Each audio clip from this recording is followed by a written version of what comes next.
اب بہت اہم آیت آ رہی ہے اگلی، سورہ العنکبوت آیت نمبر 48،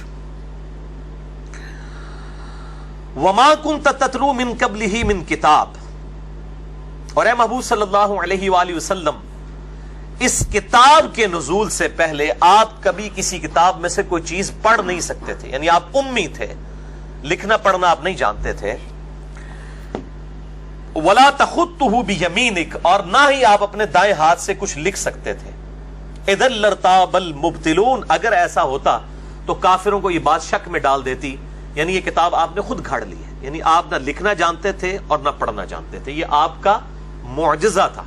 اور آپ کے حق میں یہ آپ کی فضیلت ہے۔ عام آدمی کا ان پڑھ ہونا، امی ہونا، یہ اس کے لیے نٹوریس چیز ہے، لیکن نبی صلی اللہ علیہ وآلہ وسلم کا امی ہونا یہ آپ صلی اللہ علیہ وآلہ وسلم کے حق میں آپ کا معجزہ ہے۔ اور اس میں میں نے بڑی ڈیٹیل سے لیکچر دے دیا ہے، مسئلہ نمبر 85، قرآن اور قتال ہمارے محبوب صلی اللہ علیہ وآلہ وسلم کی دو خصوصیات، یعنی ہمارے محبوب صلی اللہ علیہ وآلہ وسلم کو اللہ تعالیٰ نے یہ کتاب معجزے کے طور پر دی ہے۔ اگلے نبیوں کا معجزہ ٹینجیبل فارم میں فزیکل فینومینا آف نیچر کو توڑنے والا حصی معجزات ہوتے تھے، مردوں کو زندہ کرنا، آسا کو اژدہا میں بدل دینا، لیکن ہمارے محبوب صلی اللہ علیہ وآلہ وسلم کا معجزہ قیامت تک کے لیے باقی ہے، اور وہ یہ الکتاب ہے، قرآن۔ میں نے کہا تھا نا اب اس آیت کے اوپر گھنٹوں بولا جا سکتا ہے، تو یہ چیز لوگوں کو شک میں مبتلا کر دیتی کہ آپ صلی اللہ علیہ وآلہ وسلم نے یہ خود کتاب گھڑ لی ہوگی، لیکن اس کا مطلب یہ نہیں ہے کہ کوئی آپ صلی اللہ علیہ وسلم کا کوئی دایاں ہاتھ کام نہیں کرتا تھا یا آپ بالکل ہی کچھ نہیں لکھ سکتے تھے۔ یعنی ظاہر ہے کہ ایک عام بھی سمجھدار آدمی جس نے پہلے کبھی کوئی چیز نہ لکھی ہو، اس کے ہاتھ میں بھی اگر آپ بال پوائنٹ پکڑا دیں تو وہ بھی کچھ نہ کچھ تو لکھ ہی لیتا ہے دیکھ کے۔ اس درجے تک آپ صلی اللہ علیہ وآلہ وسلم بھی لکھ لیا کرتے تھے، اور ایک موقع ایسا آیا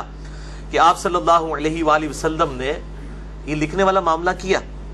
اگرچہ بعض سلفی علماء جو ہیں وہ اس معاملے میں بڑی ضد کے اوپر ہیں اور وہ کہتے ہیں نہیں نہیں بالکل یہ آپ صلی اللہ علیہ وسلم کچھ بھی نہیں لکھ سکتے تھے، تو یہ بات بالکل صحیح الاسناد حدیث کے خلاف ہے۔ اس کانٹیکسٹ میں ایک صحیح بخاری میں حدیث ہے، میں وہ چاہ رہا ہوں کہ یہاں پہ فزیکلی آپ کو دکھا بھی دوں، بڑی مشہور حدیث ہے صحیح بخاری میں، کتاب المغازی چیپٹر میں، انٹرنیشنل نمبر کے مطابق 4251، صلح حدیبیہ کے موقع پر جو آپ صلی اللہ علیہ وآلہ وسلم اور سہیل ابن عمرو کے درمیان معاہدہ لکھا گیا تھا، اور لکھا گیا تھا کہ یہ معاہدہ ہے محمد رسول اللہ صلی اللہ علیہ وآلہ وسلم اور کفار مکہ کے درمیان، تو سہیل ابن عمرو نے یعنی ریزرویشن شو کی کہ ہم آپ کو اللہ کا پیغمبر نہیں مانتے، آپ اسے محمد ابن عبداللہ لکھیں۔ تو آپ صلی اللہ علیہ وآلہ وسلم نے سیدنا مولا علی رضی اللہ تعالیٰ عنہ علیہ السلام سے کہا کہ علی اس کو کاٹ کر جو ہے وہ محمد ابن عبداللہ لکھ دو، یہ نہ بھی مانے تب بھی اللہ تو جانتا ہے کہ میں اللہ کا رسول ہوں، یعنی میری رسالت میں کوئی فرق نہیں آئے گا، یعنی آپ صلی اللہ علیہ وآلہ وسلم سلوشن اینڈ پہ آئے۔ تو سیدنا علی نے بھی اپنی حمیت کا اظہار کیا، ان کا یا رسول اللہ میں تو کبھی بھی اللہ کی قسم آپ کا نام نہیں مٹاؤں گا۔ آپ صلی اللہ علیہ وآلہ وسلم نے بھی اسے اس طریقے سے گستاخی شمار نہیں کیا، اور پھر آپ صلی اللہ علیہ وآلہ وسلم نے فرمایا کہ اس تحریر کو میرے حوالے کرو، اور پھر آپ صلی اللہ علیہ وسلم نے اس کو خود اپنے مبارک ہاتھوں سے کاٹ کر محمد رسول اللہ خود لکھا، اور یہ محمد ابن عبداللہ خود لکھ دیا محمد رسول اللہ صلی اللہ علیہ وآلہ وسلم کو کاٹ کر۔ اچھا یہ صحیح بخاری کے اندر حدیث موجود ہے، یہ میں آپ کو دکھا بھی دیتا ہوں، یہ صحیح بخاری ہے، دارالاسلام پبلیکیشن جو دنیا میں چند بڑے اداروں میں سے ہے اہل حدیث مکتبہ فکر کا، کیونکہ سب سے زیادہ مسئلہ انہی کو ہوگا، اس لیے میں ان کی اوریجنل کتاب صحیح بخاری دکھانے لگا ہوں، عربی والی جو سعودی عرب ریاض سے شائع ہوئی ہے۔ اس میں انٹرنیشنل نمبر کے مطابق میں نے بتایا تھا 4251 نمبر حدیث ہے، یہ حدیث دکھا دیں، اور اس میں نے ریڈ کلر میں انڈر لائن بھی کر دیے وہ الفاظ جو اس بات کا ثبوت ہے کہ آپ صلی اللہ علیہ وآلہ وسلم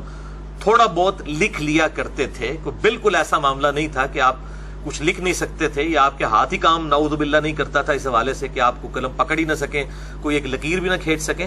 قرآن کا مقصد یہ نہیں ہے بتانا، بلکہ قرآن کا مقصد اصل میں یہ بات بتانا تھا کہ آپ صلی اللہ علیہ وآلہ وسلم نے کسی فلسفی کی کوئی شاگردگی اختیار نہیں کی، اس کے باوجود آپ صلی اللہ علیہ وآلہ وسلم ایسا کلام لے آئے کہ وہ بڑے بڑے شعراء نے آپ صلی اللہ علیہ وآلہ وسلم کا قرآن سن کر اپنے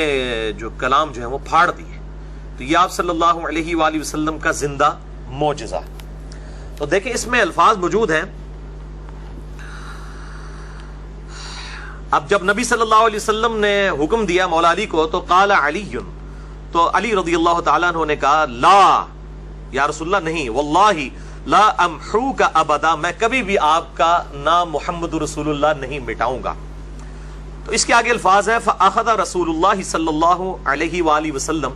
تو آپ صلی اللہ علیہ وآلہ وسلم نے خود وہ تحریر پکڑ لی اپنے ہاتھ میں، الکتاب، وہ کتاب جو لکھی ہوئی تحریر تھی، وَلَيْسَ يُحْسِنُ يَكْتُبُ، اور آپ صلی اللہ علیہ وآلہ وسلم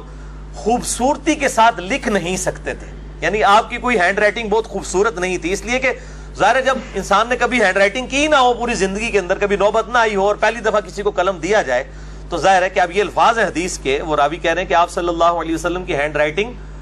کوئی خوبصورت نہیں تھی، کیونکہ آپ لکھتے نہیں تھے، یہ آپ کی روٹین میں چیز نہیں تھی۔ فَكَتَبَ، پس آپ نے لکھا،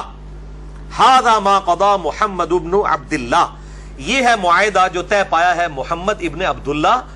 اور کفار مکہ کے درمیان۔ اب اس میں واضح الفاظ ہیں فَكَتَبَ، پس آپ صلی اللہ علیہ وآلہ وسلم نے خود لکھا، تو یہ اس بات کا ثبوت ہے کہ آپ صلی اللہ علیہ وآلہ وسلم یعنی بالکل ایسا معاملہ نہیں تھا کہ آپ کا کوئی نعوذ باللہ کوئی دایاں ہاتھ اس حوالے سے کام نہیں کرتا تھا کہ آپ بالکل کوئی چیز لکھ نہ سکیں، بلکہ آپ صلی اللہ علیہ وآلہ وسلم تھوڑا بہت اس حوالے سے جب ضرورت پڑی تو آپ لکھ لیا کرتے تھے۔ اب یہ جب مطلب حدیثیں، اب اتنی واضح حدیث ہے صحیح بخاری میں 4251 نمبر، لیکن اب اگر دل بے ایمان تو اجتا ٹھہر، اگر کسی نے کوئی بات نہیں ماننی تو کہتے ہیں نہیں، اس میں جو الفاظ ہے نا کہ آپ نے پکڑا اور آپ نے لکھ دیا، مراد اس سے ہے کہ آپ نے پکڑا اور کسی سے لکھوا دیا۔ اب اس چیز کا تو کوئی حل نہیں ہے نا، یعنی بات کچھ اور ہو، آپ نے بات نہ ماننی ہو۔ وہ میں آج تفسیر بھی پڑھ رہا تھا ان کی،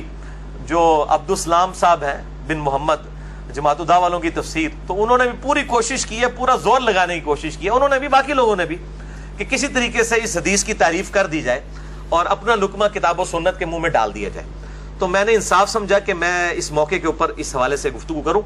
تو یہ آپ صلی اللہ علیہ وآلہ وسلم کا زندہ معجزہ قرآن حکیم، کیونکہ آپ کی نبوت قیامت تک کے لیے ہے، معجزہ بھی قیامت تک کے لیے ہے۔